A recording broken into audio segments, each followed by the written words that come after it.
अस्सलाम वालेकुम नाज़रीन, उम्मीद है आप खैरियत से होंगे। नाज़रीन, आज एक बार फिर हम जमील मेमन साहब के फार्म पर मौजूद हैं। जैसा कि आप जानते हैं कि जमील मेमन साहब के पास माशाल्लाह 10,000 भैंसें हैं और वो इन भैंसों का पेट कैसे पालते हैं ये बड़ी अहम बात है, क्योंकि भैंस 2 गायों जितना खाती है। नाज़रीन, जमील मेमन साहब दुनिया के सबसे बड़े भैंस फार्मर हैं और आज हम इनसे ये राज जानेंगे कि वो भैंसों का चारा कैसे पूरा कर रहे हैं। अस्सलाम वालेकुम सर। अस्सलाम। सर माशाल्लाह हम देख रहे हैं कि आपने हर तरफ ये किंग ग्रास लगाई हुई है और पीछे हमने देखा कि इसकी हाइट जो है वो 11-12 फीट तक बिल्कुल है। थी। तो ये क्या वजह, ये क्यों सिलेक्ट किया आपने वैरायटी? एक तो ये 365 दिन हरा रहता है, 15 से 20 साल तक चलता है। और अगर आपको लगे कि आपकी ज़मीन में, तो आप 10 साल बाद खड़ी करके फिर दोबारा लगा लें। और ये सदा बाहर चारा है। कोई भी फसल लगाएं, मकई लगाएं, बाजरा लगाएं, ज्वारी लगाएं या जो कोई भी जंतर लगाएं, सबकी एक सीजनल है। एक सीजन के बाद फिर दोबारा खेड़ी, फिर दोबारा वही ज़मीन है। इसको एक बार लगा दो, फिर इसकी कल में इसको काटे जाओ 10-5 साल तक, जब तक ज़मीन में ताकत है। तो इसलिए ये हमें ज़्यादा सूट किया मुझे भी, और है भी मुस्तकबिल का चारा यही। और वरना मुझे सिर्फ वो अपना ICI का बीज जो हाइब्रिड आता था, वो मुझे 4-5 लाख रुपए हर साल लेना पड़ता था। मार्च में लगता था, फिर दिसंबर से पहले वो फूल पकड़ के गिर जाता था। फिर नए सिरे से 3 महीने फिर छोटे घास की। तो फार्मर को तो 365 दिन घास चाहिए। 3 महीने भी नागा आ गया, आपने बाहर से खरीदा, आपका पूरा 9 महीने का नफा ले गया, बाहर से खरीदारी घास। तो सबसे बेहतर मेरी नज़र में इस वक्त ये किंग ग्रास कह लो या उसको नेपियर कहते हैं, कोई CO5 कहता है, अलग अलग, लेकिन अलग वैरायटी है जो मैंने बड़ी मुशक्कत से पता नहीं कहीं से ली दुनिया से। हाँ, मेरा ये सवाल था अगला आपसे कि आपने ये कहाँ से इंपोर्ट? ये बस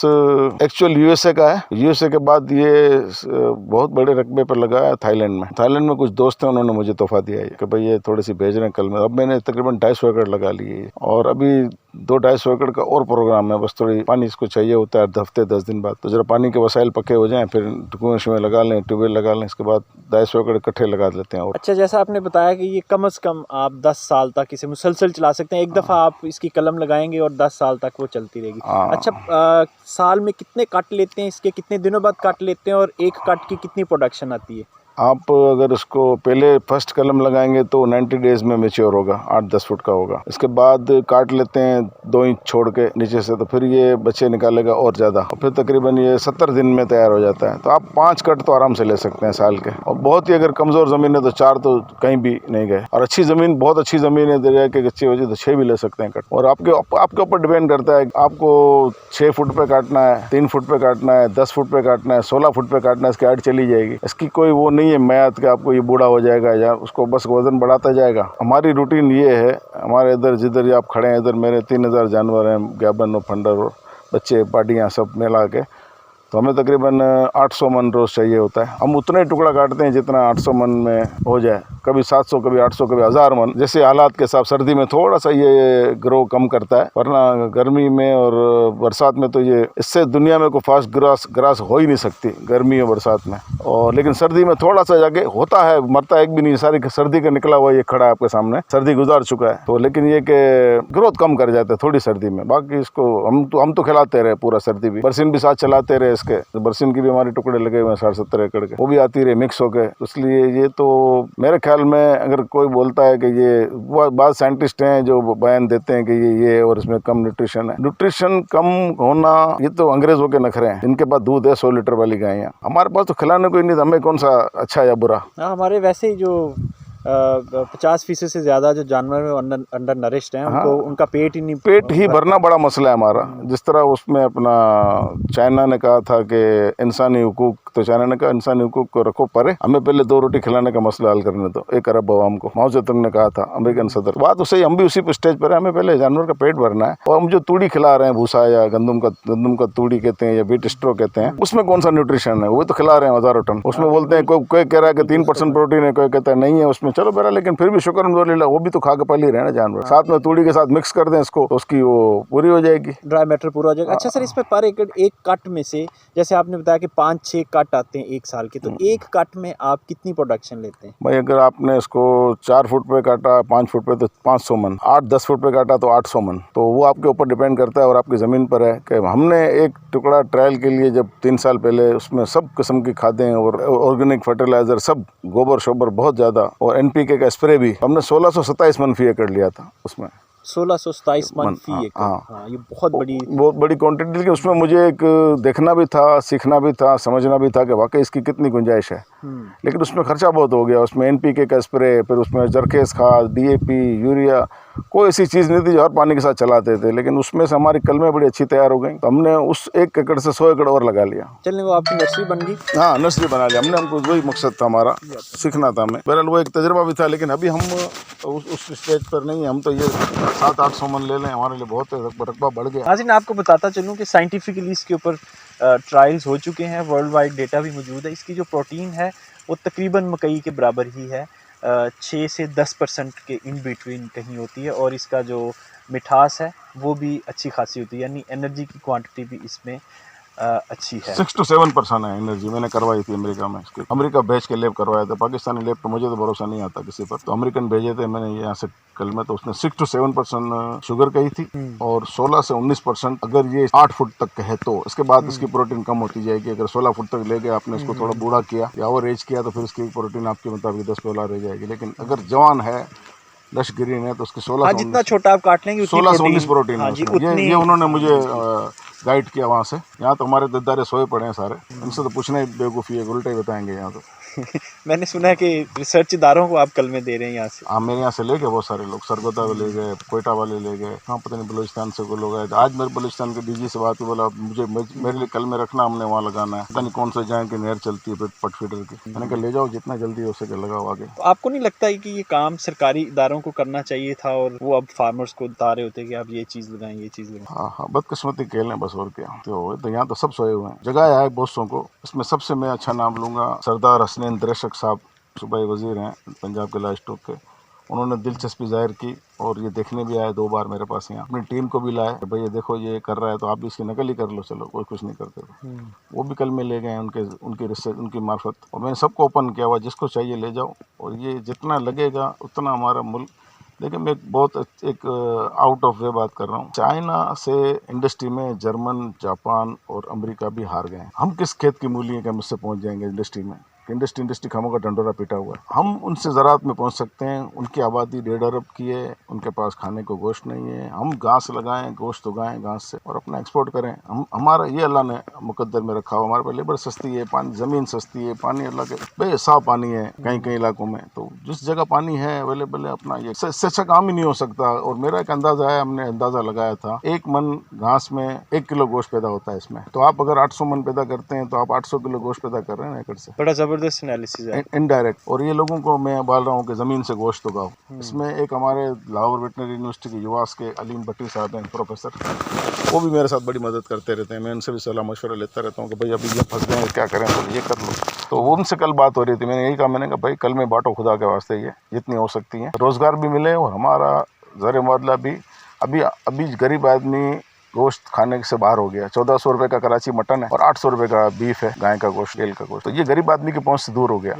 तो अगर ये पैदावार अल्लाह करे बढ़ जाए गोश्त की, इसके तो फेल, तो यहाँ भी खा सकेगा और एक्सपोर्ट भी हो सकेगा। और ये हमारे ज़राई माहिरीन को मैंने 10 साल पहले कहा, एक बार इनको बुला के, सब कोई बैठे थे, पूरे 200 आदमी इकट्ठे हुए थे, पता नहीं कौन सी कॉन्फ्रेंस थी। तो मैंने कहा कि जो एक्सपोर्ट आपने खोल दी है ना गोश्त की, हमारी नई नस्ल कमज़ोर पैदा होगी, खा ही नहीं सकेगी। वो 15-20 हज़ार 50 हज़ार तनख्वाह वाला भी 1 किलो गोश्त नहीं खा सकता हफ्ते में। तो हमारी आइंदा आने वाली नस्ल हो जाएगी कमज़ोर। क्या होना चाहिए? तो मैंने कहा भाई ये होना चाहिए, दुनिया के मौजूद मुल्कों में ये है। मैं तकरीबन आधी दुनिया घुमा हुआ हूँ। तो मैंने कहा ये मुल्कों में है कि जितना जानवर पैदा करोगे उसका आधा उस मुल्क में दो, आधा एक्सपोर्ट की परमिट मिलेगी। आप अगर आपने 100 जानवर पाले तो 50 की परमिट मिलेगी बाहर भेजने की, 50 आपने यहीं बेचना है, ताकि यहाँ भी कमी ना हो और आपको डिस्करेज भी ना हो, आपको प्रीमियम प्राइस मिल जाएगी। परमिट आपसे एक्सपोर्टर खरीद लेंगे, फिर वो एक्सपोर्ट करेंगे, उसी जानवर को रजिस्टर्ड करें। ये सब मेहनत तलब काम है, लेकिन यहाँ तो बदकिस्मती से नहीं हो रहा। यहाँ कोई कुछ करने के लिए तैयार ही नहीं है। जब जगाते हैं तभी नहीं जागते। अच्छा सर, थोड़ा सा अगर फार्मर को हम बताएं इसकी सोइंग टेक्नोलॉजी, अब किस तरह इसको ज़मीन की तैयारी कैसे करते हैं, क्या खाद डालते हैं और कैसे कलम लगाते हैं? बहुत ईजी है।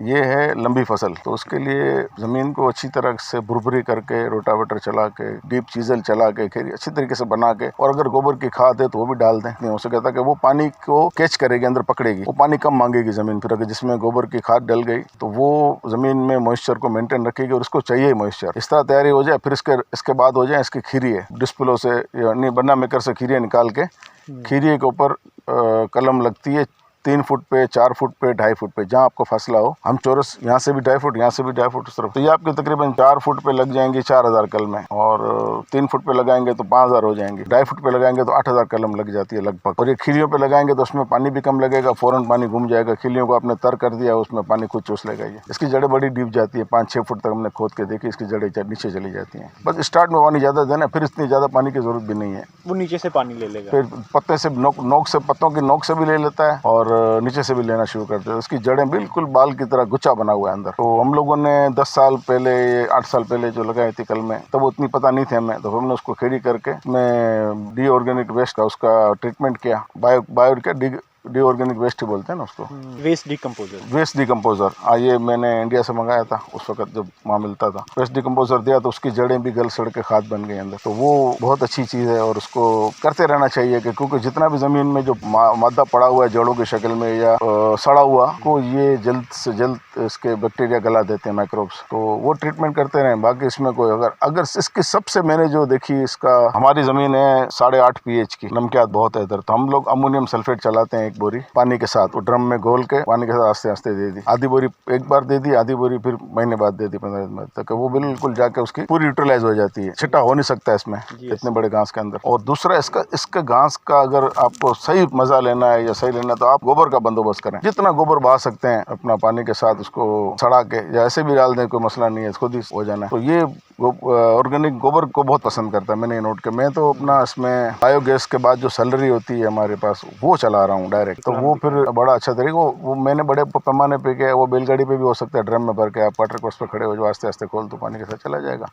आप ट्रैक्टर ट्राली पे भी कर सकते हैं। लोकल लेवल पे जो भी किसान के पास जो भी है, आपके कम जानवर हैं तो आप ट्रैक्टर अपना बैलगाड़ी पे भी ड्रम भर के चला सकते हैं। 6 जानवर ट्राली ले लें। और बड़े फार्मर तो फिर मेरे वाला तरीका कर लें, टैंकर पूरे भर के जान छोड़ें एक बार। बहरहाल हर तरीके से बेहतर है। अच्छा, इसमें कोई आपने नोट किया हो, क्योंकि आप तो काफ़ी अरसे से इसे लगा रहे हैं, इसमें कोई बीमारी का अटैक होता हो जिससे? कोई 100 में से 500 में से 1-2 पौधे, जिस तरह भी आपको दिखाया मैंने, ये पता नहीं क्यों दीमक लगती है या बिल्कुल सूख जाता है।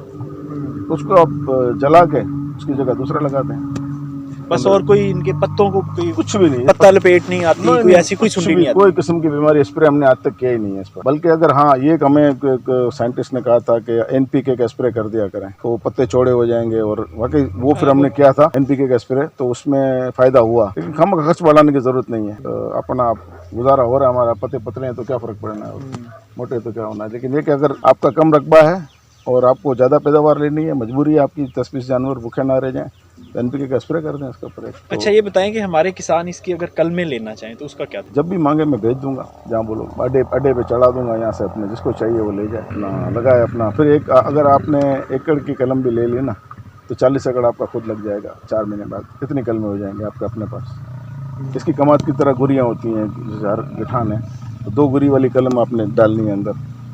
आपको दिखा दूंगा, उधर अभी काट के मंगाता हूँ, अभी बनी भी होंगी शायद। तो यहाँ से ले जा रहे हैं किसान, बहुत सारे लोग ले गए मेरे से। इस साल भी फरवरी में बहुत सारे लोग ले गए, और अभी 8-10 की फरमाइश, इसीलिए घास को बड़ा रखा हुआ है ये। इनमें से कल में हम दे देंगे, पत्ते हम खिला देंगे माल। एक सिलसिला चल पड़ा है, अब लोगों को अवेयरनेस आ रही है, और जो समझ जाएगा जल्दी वो बच जाएगा, नहीं तो फार्म जानवर बिक जाएंगे उसके। 800 रुपए तूड़ी कराची में। पाकिस्तान में सालाना हजारों फार्म बनते हैं और हजारों बंद होते हैं। उसकी वजह ये होती है कि फीड कॉस्ट बहुत ज्यादा।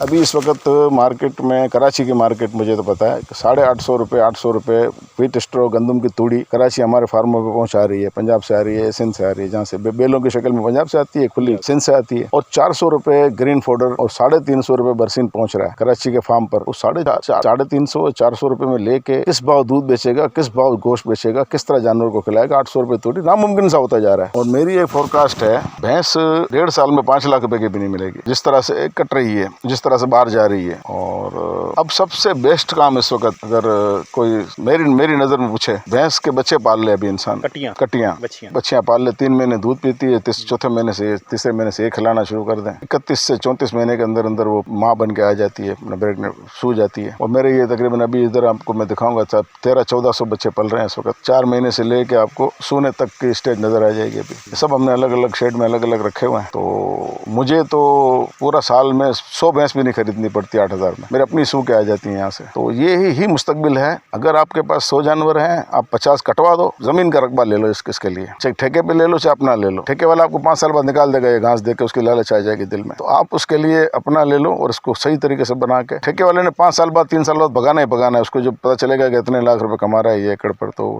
वो नहीं चल सकती कहानी।